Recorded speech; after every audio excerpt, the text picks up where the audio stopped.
Ladies and gentlemen, please put your hands together and welcome to the stage, Daniel Baxter.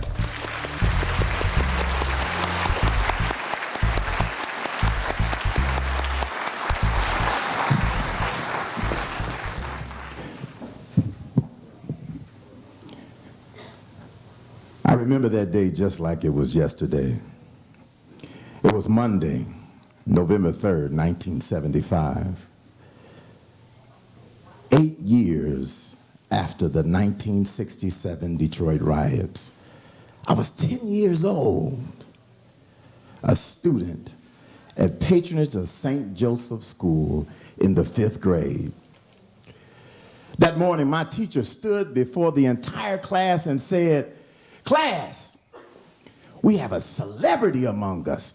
So I looked around. I'm looking for Michael Jackson or Rodney Allen Rippey or somebody like that. But they didn't show up. But Miss Dorothy Barnes opened up this Detroit Free Press article, and it said, "Not much has changed since the 25 trial." And in the middle of the article was this picture of me sitting right in front of my house. I remember when that picture was taken. It was just last week.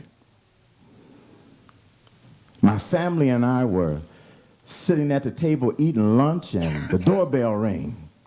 My mother went to answer the door, and when she came back, she said, "Herbert, the man from the Detroit Free Press is here to interview you about the house."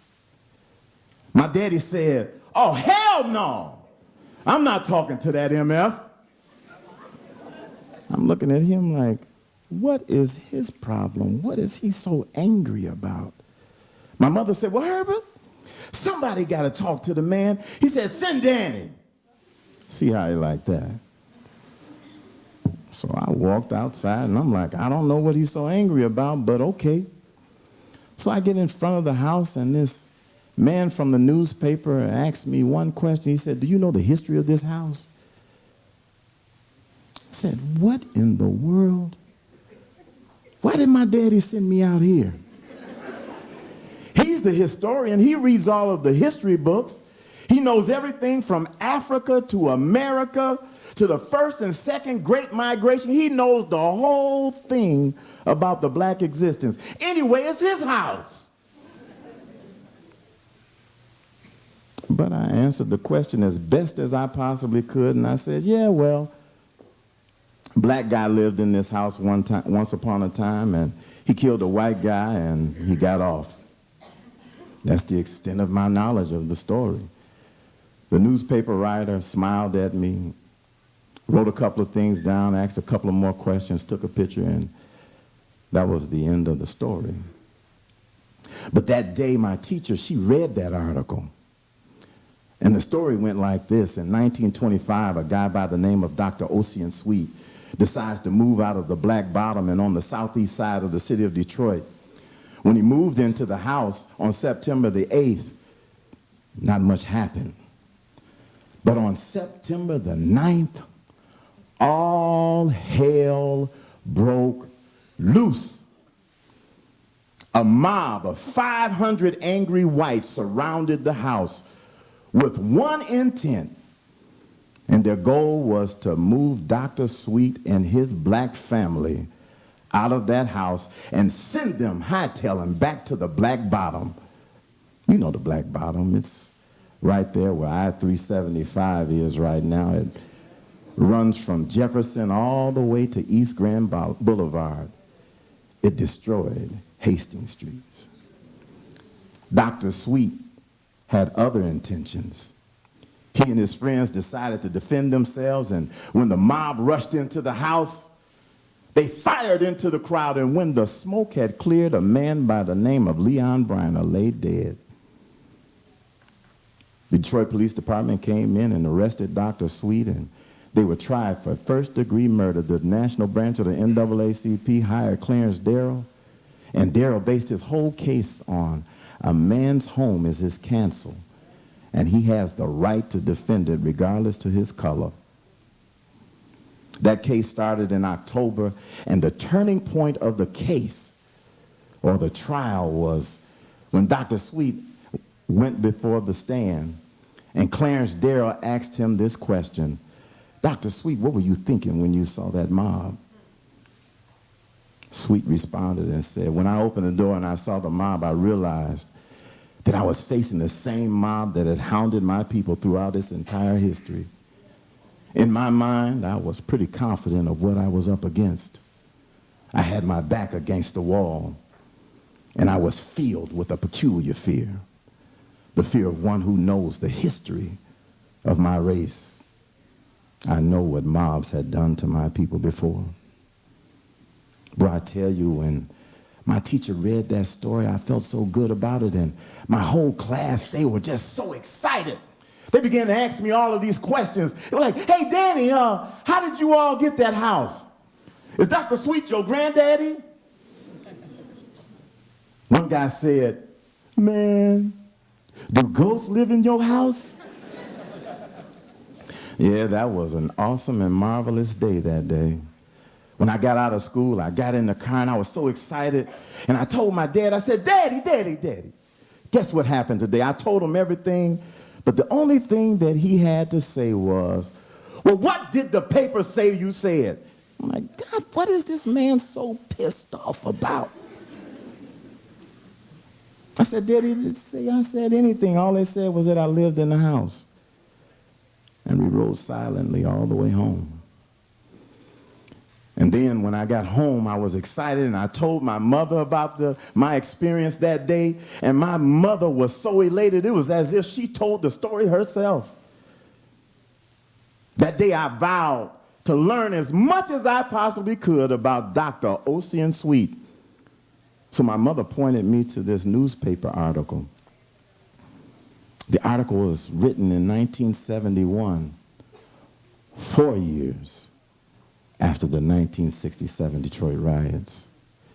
When I opened up the article, it was a 4-page article, and in the middle of the article was my picture of my dad.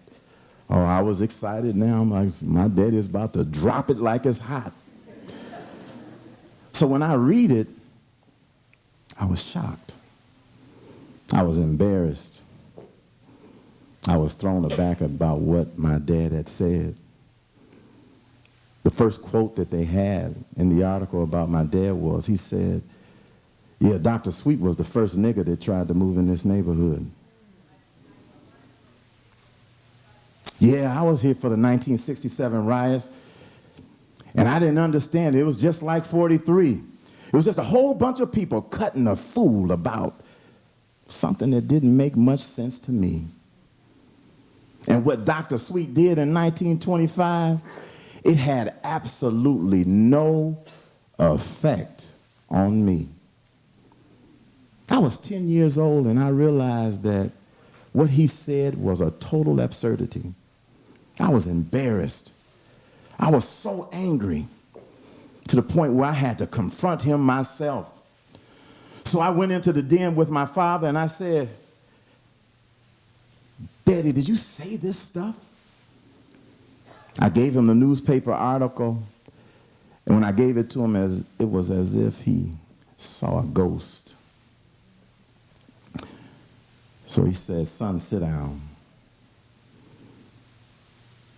And it was this, he bared the weight of the world on his shoulders. He said, son, you know, Dr. Sweet was my friend.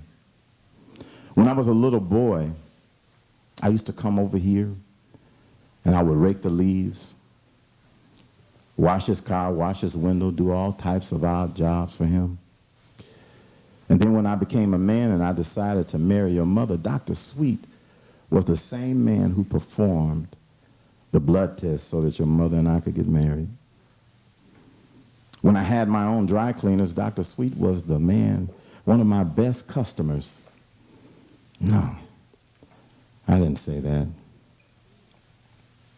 I tell you, son, when that article came out that day, I was so angry. I felt betrayed. I let this man in my house to share with him the information about Dr. Sweet as I knew it. And he wrote this stuff, this embarrassing stuff.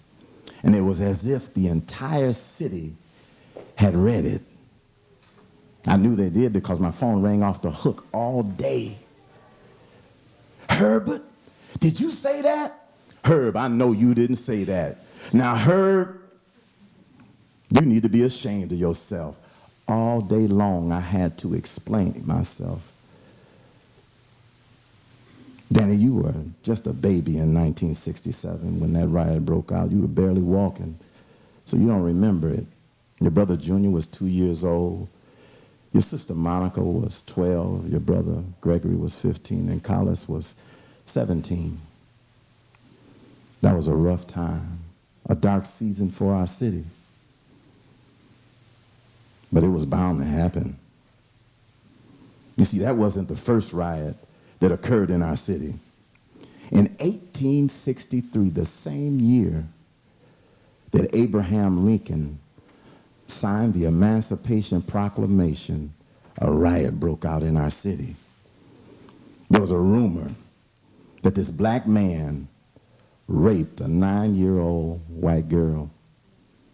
And because of that rumor, an angry white mob came into the black community and destroyed everything. Dr. Sweet wasn't the only black who experienced mob violence in 1925. He was the one who got recognition. And then in 1943, the same animal reared its head again. There was an issue out on Belle Isle where some teenagers got into a fight. Some black and white teenagers got into a fight. And then after the fight, there was a rumor that spread out of that issue and said that a white woman was raped and killed. So they came to the bottom and destroyed everything. That same spirit, that same angry white mob. In 58, son, when I bought this house from Dr. Sweet, they were tearing up Paradise Valley. They were destroying Hastings Streets. They were destroying the Black Bottom. They brought I-75 right through our community. They destroyed it. Son, I have friends today who will not drive on 75 because it brings back so many bad memories. It destroyed many businessmen's livelihoods. You got to understand, son, that in the Black Bottom we had cleaners, we had grocery stores, we had hotels, we had a thriving community. And they destroyed that. So it's destined to happen, son. We tried to tell the local authorities, we tried to tell the leadership that they got to do something because our socioeconomic livelihood in the black community was just in bad shape. Our schools were in bad shape. Our jobs, we didn't have jobs. We were being harassed by the police. So that issue that occurred at the speakeasy in that hotel was the straw that broke the camel's back, son. I remember it all too well. I remember a couple of days after that, I came home from work and the National Guards had surrounded the house. I didn't know what was going on. So I went in the house and I asked your mother, Nez, what is going on? And before she could answer it, I hear Monica outside screaming, Daddy, come outside. Mama, come quick. And when we came out, we saw this tank coming down Charlevoix. And we could see that there was a young black man on top of the tank. And we didn't know what was going on until it got closer, and it was your brother, Gregory. We were so nervous. We were scared. My heart sank to my gut. We went out to that tank. What is going on? What's wrong? What did he do? It seems to be that Gregory was up at Southeastern High School playing basketball with the troops, and he broke his leg. But in that moment, our whole world came to an end. But we took your brother to the hospital to tend to his wounds. So you see, son, I understand whose shoulders I stand on. I realize that the sacrifice that Dr. Sweet made is the reason why I'm here. I realize that the 1967 riots was a revolution because black folks were sick and tired of being sick and tired. That day, I had a new respect for my dad. I felt so much better. He became my hero again. He was the blackest black man that I knew at that very moment. And I learned so much from him on that day. I learned that it is so important that we understand our history. It's so important that we recognize that history in and of itself is a justification for our existence. History takes us from in the beginning God all the way to right now. And if we read history and if we understand it, we learn from it and we grow from it. And then his story becomes my story, becomes your story, and becomes our story. And the last thing that I learned was this: until the lion's roar is translated without bias, the tale of the hunt will always glorify the hunter.